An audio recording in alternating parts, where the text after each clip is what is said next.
Graça e paz, irmãos. Bom dia. Amém. Hoje você deve ter percebido, nós estamos dando um culto de ação de graças ao Senhor, em gratidão pela vida da nossa irmã Gláucia, que até aqui, irmãos, serviu a Deus e a Igreja de Cristo como missionária enviada pela nossa igreja. Amém?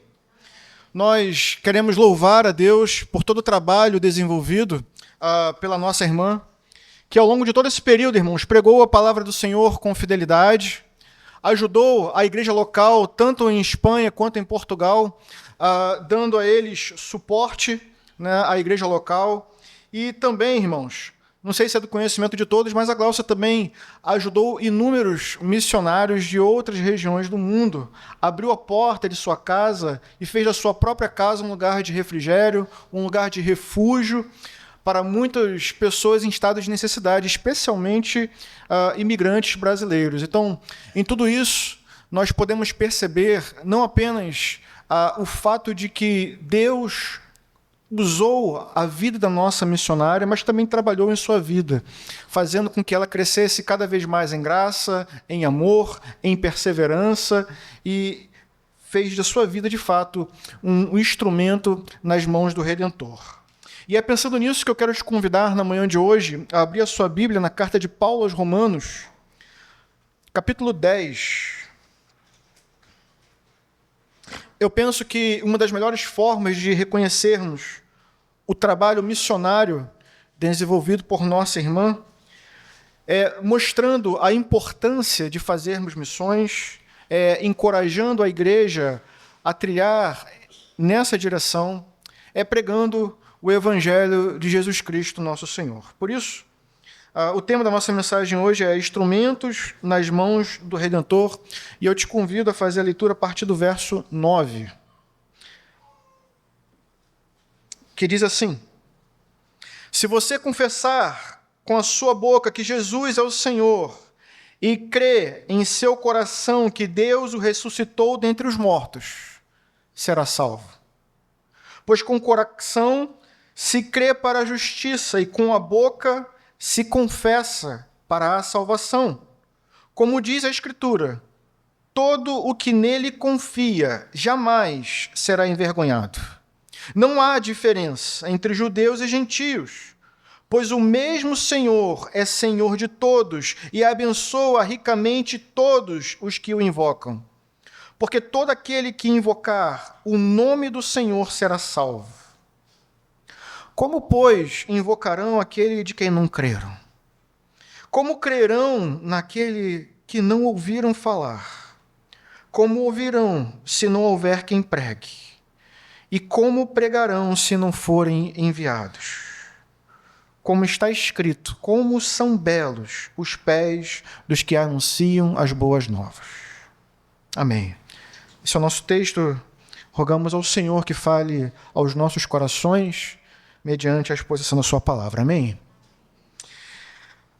Irmãos, a carta aos Romanos, não sei se você sabe disso, mas ela foi escrita pelo apóstolo Paulo. Um homem que, essencialmente, irmãos, era um missionário.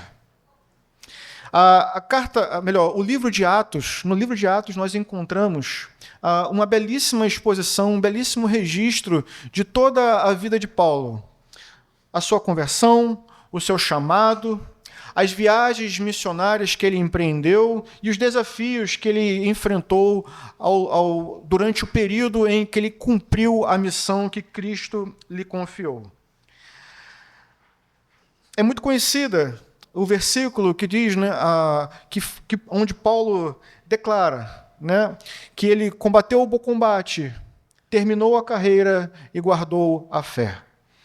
Esse versículo é citado por muitos em diferentes contextos, mas muitas das vezes nós não paramos para pensar nas coisas que serviram como combustível, nas coisas que serviram como fundamento e motivação para Paulo não desistir da carreira, mas continuar combatendo o bom combate, continuar cumprindo com a vocação e o ministério que Deus o confiou.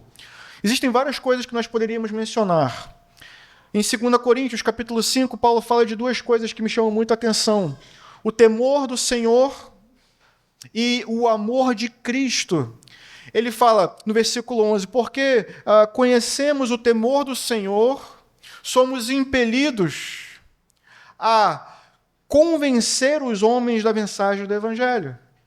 Um pouquinho mais à frente, ele fala não apenas disso, mas ele fala do amor de Cristo, que o constrange, né, a continuar entregando a sua vida em prol da pregação do Evangelho. Ele diz, o amor de Cristo nos constrange, porque estamos convictos de que um morreu por todos. E ele morreu para que os que estão vivos não vivam mais para si mesmos, mas vivam para aquele que por eles morreu e ressuscitou. Portanto, o temor do Senhor e o amor de Cristo eram combustíveis que moviam Paulo na direção de cumprir a sua vocação, cumprir o seu ministério de pregar o Evangelho. Mas não apenas isso. Também na carta aos Coríntios, no capítulo 13, Paulo deixa claro que todas essas coisas, todas essas motivações, todo o trabalho que ele realizava no reino era movido pelo amor. Se não fosse o amor, nenhum trabalho de Paulo teria sentido, teria valor. Mas o amor a Deus e o amor ao próximo fazia com que o seu ministério, de fato, não cessasse, não parasse de render frutos. O amor, na verdade, é a grande motivação de tudo que fazemos na vida cristã. E dentro disso está o amor pelas almas perdidas. O capítulo que nós lemos, o capítulo 10, ele tem como pano de fundo o amor de Paulo pelas almas perdidas no meio do seu povo. Olha o que ele diz no verso 1. Ele diz, irmãos, o desejo do meu coração e a minha oração a Deus pelos israelitas é que eles sejam salvos. Vejam, irmãos, que Paulo não era um teólogo frio, preso dentro do seu escritório, escrevendo longas doutrinas, fazendo exposições doutrinárias. Mais do que isso, o apóstolo Paulo era um homem, um servo de Deus, um missionário, cujo coração queimava pela salvação das almas perdidas. Eu acho impressionante a maneira como Paulo expressa o amor que ele tinha por essas almas, quando ele, no capítulo 9, volte comigo, capítulo 9, por gentileza, versículo 2, quando ele expressa a profundidade desse amor ao dizer, tenho grande tristeza e constante angústia em meu coração. Vejam o que ele diz, eu até desejaria ser amaldiçoado, separado de Cristo, por amor dos meus irmãos. O coração de Paulo queimava por essas pessoas. O desejo de vê-los salvos queimava por essas pessoas.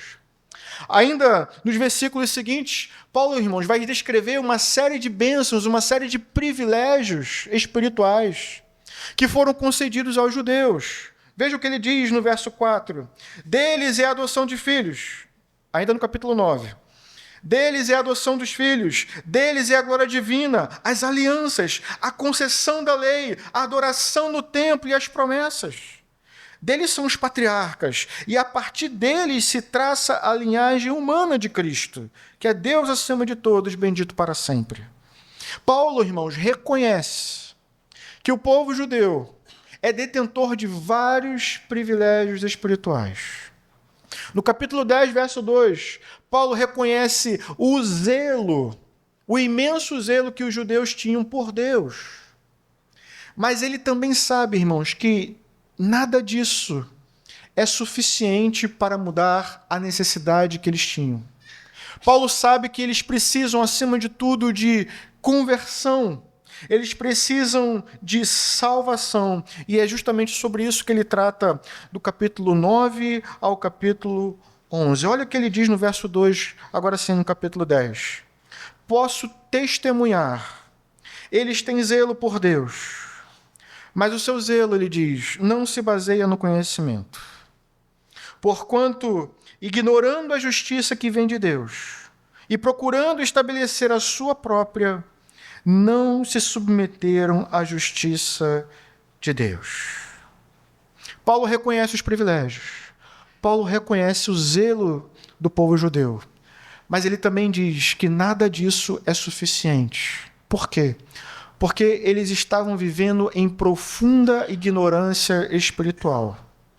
Porque essa ignorância espiritual estava colocando eles em um caminho de profunda rebelião contra Deus. Eles tinham religiosidade, eles tinham fervor, tinham sinceridade, tinham zelo.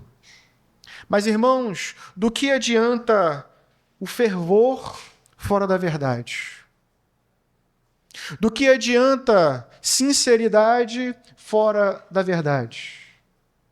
Do que adianta o zelo espiritual fora da submissão a Deus? Não adianta de nada. Por isso que Paulo vai mostrar aqui é que aqueles que estão separados de Deus precisam ser reconciliados com Deus acima de tudo. Aqueles que estão vivendo em rebelião contra Deus precisam baixar as suas armas e serem reconciliados com eles.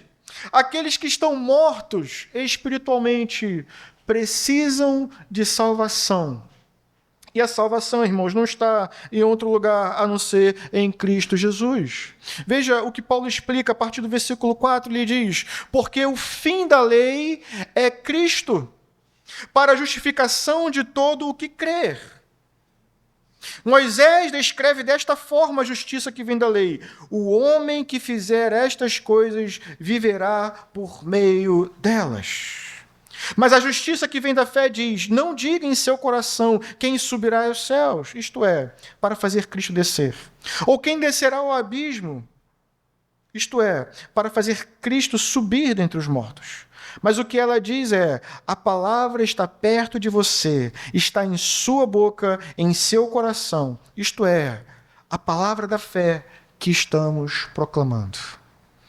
O que Paulo está dizendo aqui, irmãos, em primeiro instante, é que aparentemente existem dois caminhos para a justiça, dois caminhos para a salvação.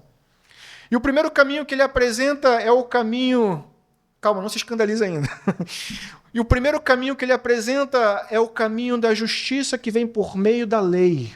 O caminho da justiça que vem por meio da obediência à lei de Deus. E não há nenhum problema com a lei de Deus. A Escritura mostra que a lei é boa, ela é perfeita, ela é santa. O problema não está na lei. O problema está em nós. O problema está no homem e em sua completa incapacidade de obedecer a tudo o que a lei de Deus exige. A lei de Deus exige que obedeçamos a ela de maneira perfeita. E o problema, irmãos, é que por causa do pecado somos completamente incapazes de obedecer aquilo que a lei de Deus exige de nós. Portanto, o que Paulo começa a mostrar aqui, irmãos, é que os judeus estavam trilhando um caminho, buscando a salvação por meio da justiça própria, um caminho que, na realidade, é um caminho completamente impossível ao homem. É um caminho que é impossível de ser trilhado, dado as nossas imperfeições. E aí surge a pergunta: por que então Deus deu ao homem uma lei que ele é incapaz de obedecer? Por que Deus deu aos homens uma lei santa, perfeita e justa, sim, mas que os homens são incapazes de obedecer de maneira fiel? E a resposta está no versículo 4. A Escritura diz: porque o fim da lei é Cristo. Ou seja, Paulo começa a mostrar que a finalidade da lei é conduzir os homens até Cristo. A finalidade da lei era mostrar ao homem justamente a sua completa incapacidade de cumprir a lei, de fazer o que Deus exige. A finalidade da lei, portanto, é mostrar aos homens a necessidade que eles têm de um Salvador. E este Salvador é Cristo.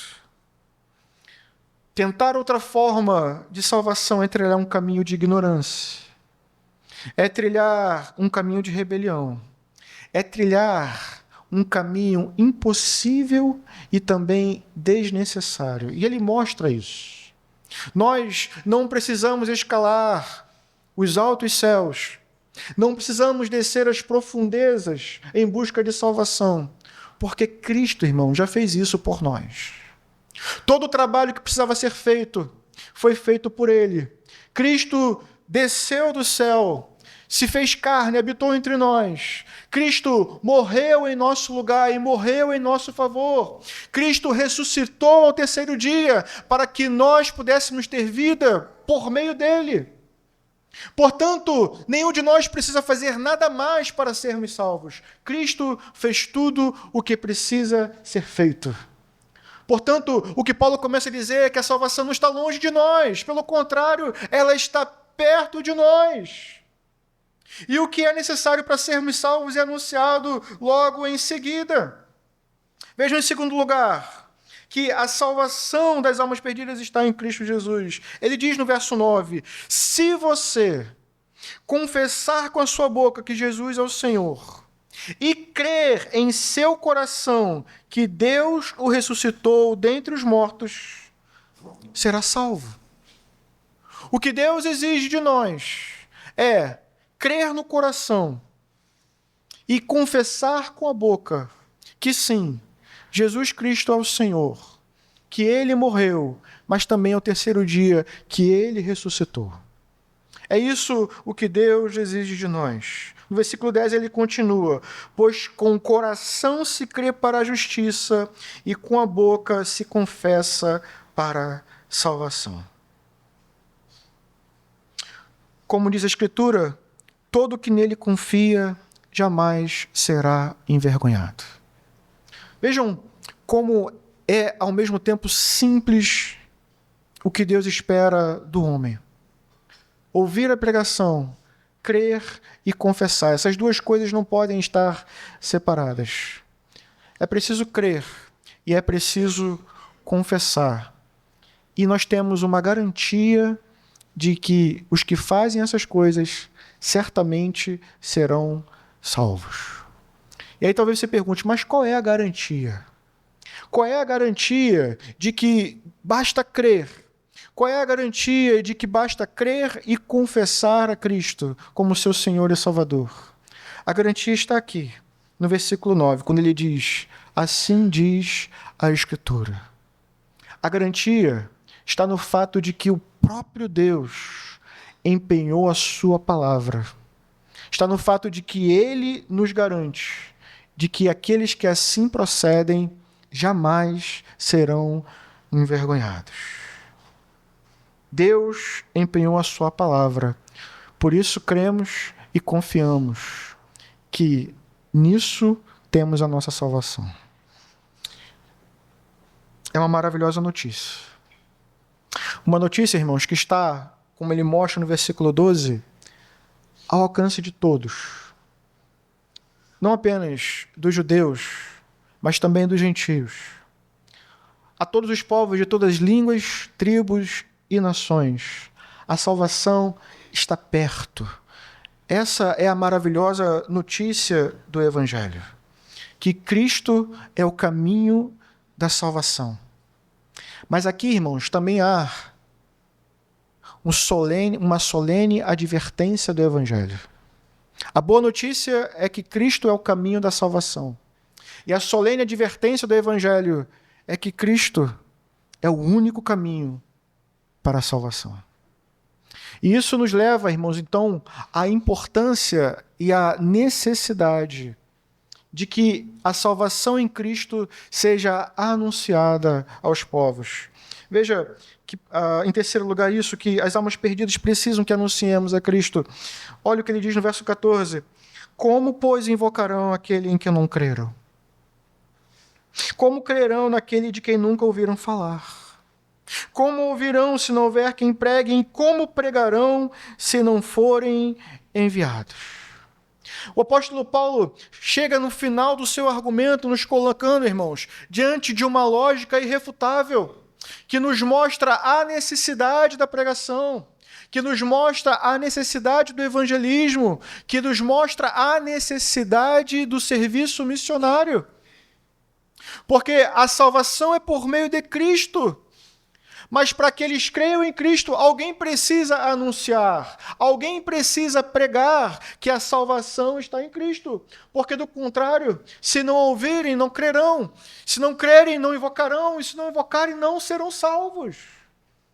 Portanto, é urgente, é extremamente necessário que, como povo de Deus e como igreja de Cristo, estejamos comprometidos com a missão do reino de Deus. Missão de ir, missão de anunciar, missão de fazer discípulos de todas as nações, como Jesus Cristo nos ensinou. Paulo termina a sua exposição ainda no versículo 15.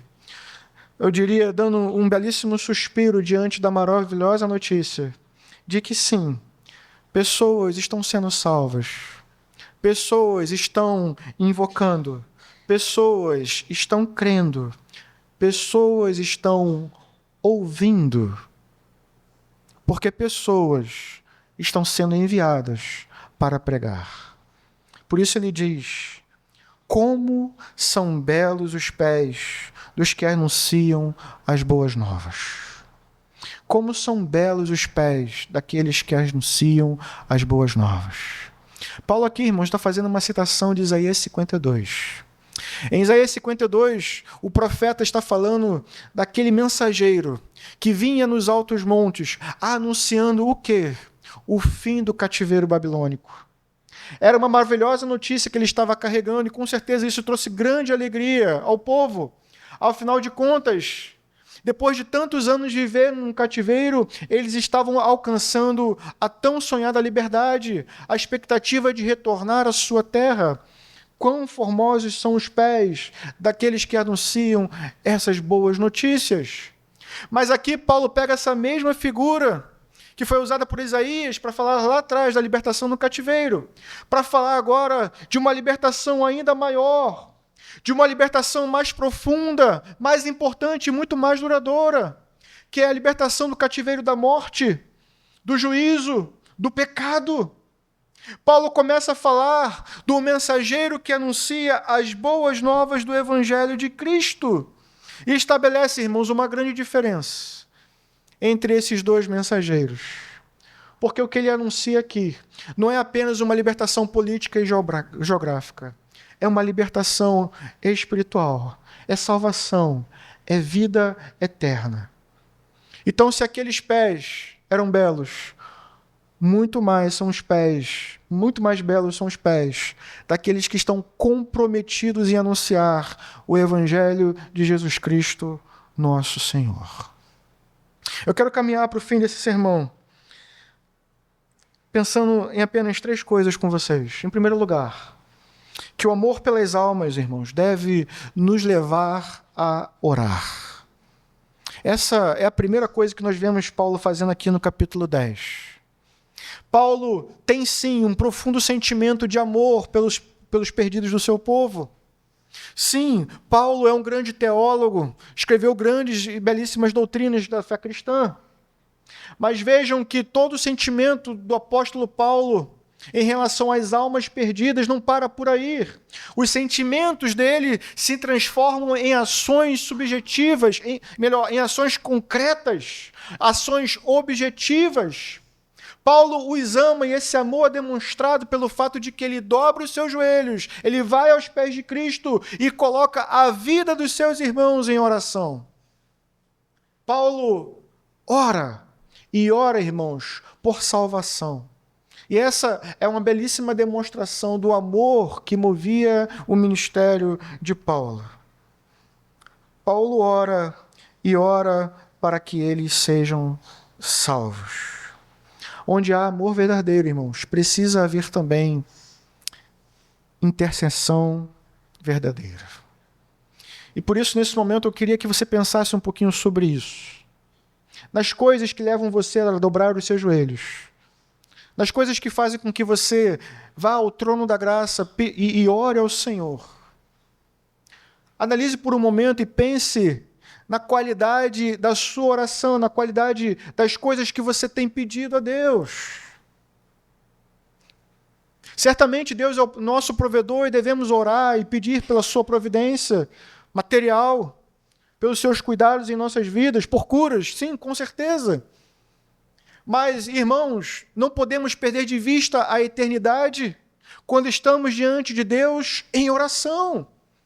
Devemos estar preocupados, sim, com a saúde, com o estado da nossa alma, mas também devemos estar preocupados com a realidade e a situação da alma dos nossos irmãos.